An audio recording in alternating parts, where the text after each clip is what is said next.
یہ سارے چکر بازیاں آپ کر دیں تے مڑ کے سانو پاکستانیت دا سبق دے دیں. سانو پتہ ہے اس دور میں میں اور ہے جام اور ہے جم اور ساکی نے بنا کی روش لطف و ستم اور مسلم نے بھی تعمیر کیا اپنا حرم اور.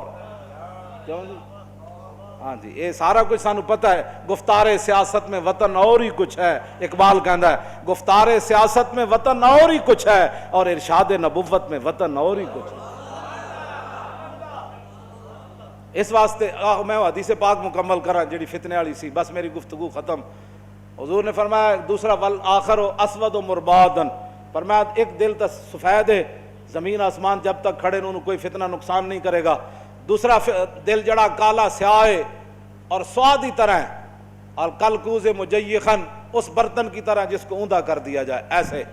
لا یعرف معروفا ولا ینکر منکرا الا ما اشرب من ہواہ. بس اے گل ہے جڑی سمجھ لو کہ تسی کسی نہ حضور دی عزت دی گل کردے ہو تے انہوں سمجھ کیوں نہیں آندی, تسی نہ موسی رسالت دی گل کردے ہو سمجھ کیوں نہیں آندی.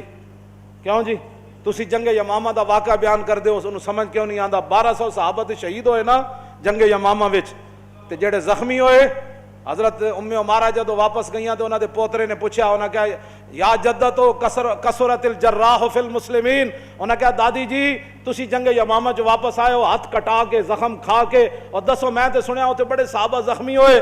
تے آپ نے فرمایا پترا کی پوچھدا, ما یصلی ما خالد ابن الولید من المہاجرین والانصار الا نفر یسیر. فرمایا پترا کی پوچھدا, میں اتھے ویکھیا کہ ہزاراں صحابہ کٹے ہوئے جسم دے نال شدید زخمی خیمے چ پے ہوئے سن, 10 تو 15 صحابہ صرف خالد بن ولید نہ با جماعت نماز پڑھ.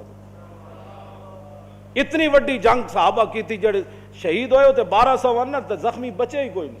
اے خالد بن ولید نہ جڑے پڑھتے سن وہ بھی زخمہ نال چور و چور سن, لیکن خیمے تو چل کے تے جتھے خالد بن ولید نماز پڑھاندے سن اتنی جگہ وچ وہ پہنچ جاندے سن چل کے بس, ورنہ خالد بن ولید خود بھی شدید زخمی سن. ہاں صحابہ کہندے نہ یہ جنگ اسے کدی پہلے لڑی نہ کدی بعد وچ لڑی, جنگ یمامہ.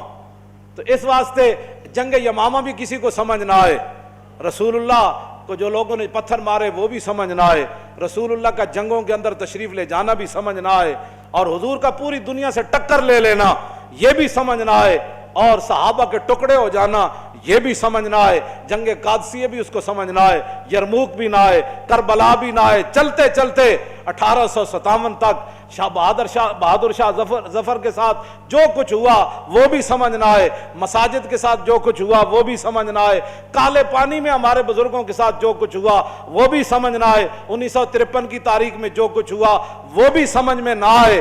تو پھر حضور نے کیا فرمایا کہ جب انسان کا دل کالا ہو جاتا ہے نا, اونٹے برتن کی طرح وہ ہو جاتا ہے, تو لا یعرف معروفا ولا ینکر منکرا, نہ اس کو کسی اچھائی کا پتہ چلتا ہے نہ اس کو کسی برائی کا پتہ چلتا ہے.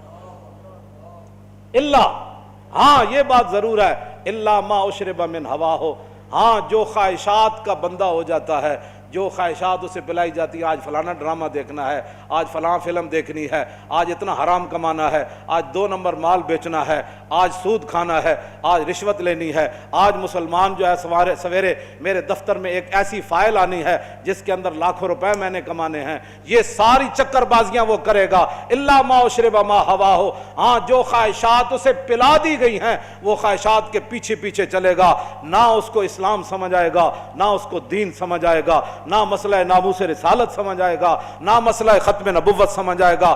خدا کا شکر ادا کریں کہ کم از کم حضور کی عزت کا مسئلہ آپ کو سمجھ آیا. ہاں جی, آپ کے دل سے سفید ہیں, سیاہ نہیں ہوئے. ہاں جی, تو جس کو سمجھ نہیں آتا آپ بس بات صرف بتا دیا کریں, آپ کے اور میرے بس میں نہیں ہے. اس کے بارے میں تو حضور فرما گئے کہ لا یعرف معروفا ولا ینکر منکرا, نہ اس کو اچھائی کا پتہ چلے گا نہ اس کو برائی کا پتہ چلے گا. بس اتنا ہی میرا پیغام ہے, لیکن ہر ایک اپنے خون اور اپنے پیشے کا اظہار ضرور کرے گا. ہاں جی, کیوں جی؟ ہاں توجہ, توجہ, یہ بات میں نے ایسے نہیں کی ہے. حضرت محمود غزنوی نے ایک دن فرمایا کہ میں حضرت خضر علیہ السلام کی زیارت کرنا چاہتا ہوں.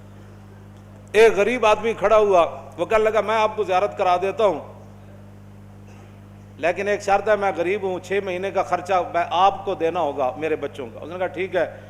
6 مہینے کے بعد محمود غزنوی نے اس کو بلایا. ہاں جی, خضر علیہ السلام کی ملاقات کا کوئی وظیفہ مکمل ہوا. اس نے کہا جی کچھ وظیفے الٹ ہو گئے، 6 مہینے اور چاہیے۔ اس نے کہا ٹھیک ہے۔ سال کے بعد اس کو پھر حضرت محمود غزنوی بلایا، فرمایا ہاں جی خضر علیہ السلام نہ کو میری ملاقات کا امکان پیدا ہویا، تسی وظیفے جو کر رہے ہو دریا دے کنارے۔ انہوں نے کہا جی میں کہاں، خضر علیہ السلام کہاں، میں نے تو آپ کے ساتھ جھوٹ بولا ہے، غریب آدمی تھا تو پیسے میرا روٹی پانی چل گیا 1 سال۔ تو محمود غزنوی کا مجلس لگی ہوئی تھی، ہزاروں لوگ موجود تھے، غوث بھی تھے، کتب بھی تھے، ابدال بھی تھے، محدث بھی تھے، مفسر بھی تھے۔ تو اس نے اپنے ایک وزیر کی طرف اشارہ کر کے کہا بتاؤ بھائی جو بادشاہ سے جھوٹ بولے اس کی کیا سزا ہے؟ وہ وزیر کہنے لگا کہ اس کو قتل کر دیا جائے۔ محمود غزنوی کے مجلس میں ایک نورانی چہرے والے بزرگ بیٹھے تھے، انہوں نے کہا بادشاہ سلامت، اس نے بالکل ٹھیک کہا۔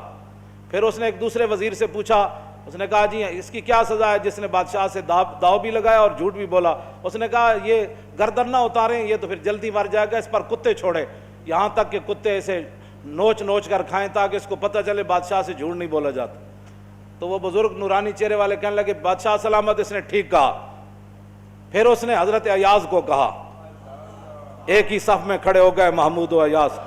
حضرت ایاز کو کہا کہ ہاں جی آپ بتائیں۔ اس نے کہا بادشاہ سلامت، ایک غریب آدمی تھا، اس کے جھوٹ بولنے سے آپ کے وقار میں کوئی کمی نہیں آئی، اور 1 سال پیسے دینے سے آپ کے خزانے میں کوئی کمی نہیں ہے، یا آپ اس کو معاف کر دیں۔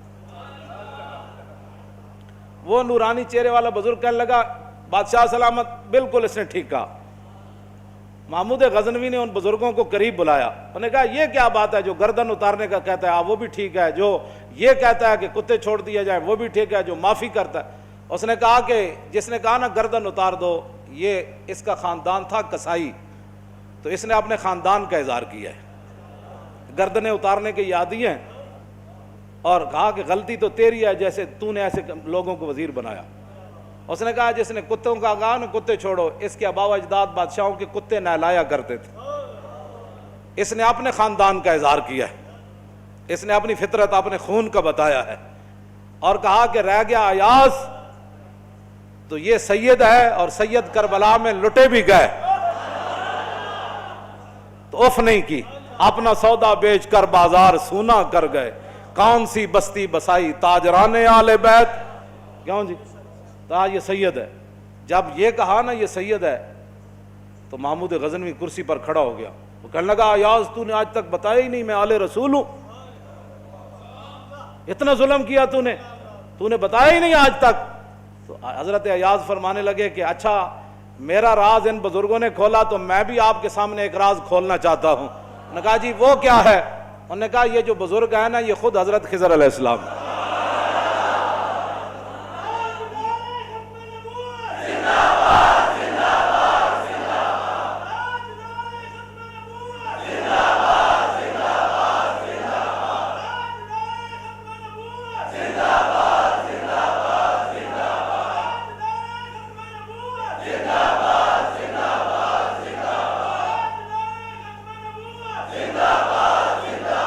توجہ بھائی توجہ، آپ اور ہم خوش نصیب ہیں کہ ہم اپنے خون کا اظہار کر رہے ہیں۔ ہمارے آباء و اجداد نے صدقے یا رسول اللہ کے نعرے لگائے، ہمارے بڑوں نے حضور سے محبت کی، حضور کی ختم نبوت پر پہرے دیے، تو ہم اپنے خاندان کا اظہار کر رہے ہیں، اور جن لوگوں کو یہ مسئلہ نہیں سمجھ آ رہا ہے وہ اپنے خاندان کا اظہار کر رہے ہیں، ان کا اپنا خاندان ہے، ہمیں ان سے کوئی غرض نہیں ہے، ہمارا کام ہے مسئلہ بتا دینا۔ ہر کوئی اپنا خون اپنے خاندان کے اظہار کرتا ہے، تو دعا کریں اللہ تعالیٰ تا صبح قیامت ہمارے خون بھی یہ اثر رکھے اور ہمارے خاندانوں میں، کہ ہماری نسلیں بھی ایسے ہی لبیک یا رسول اللہ کا نعرہ لگاتے ہیں۔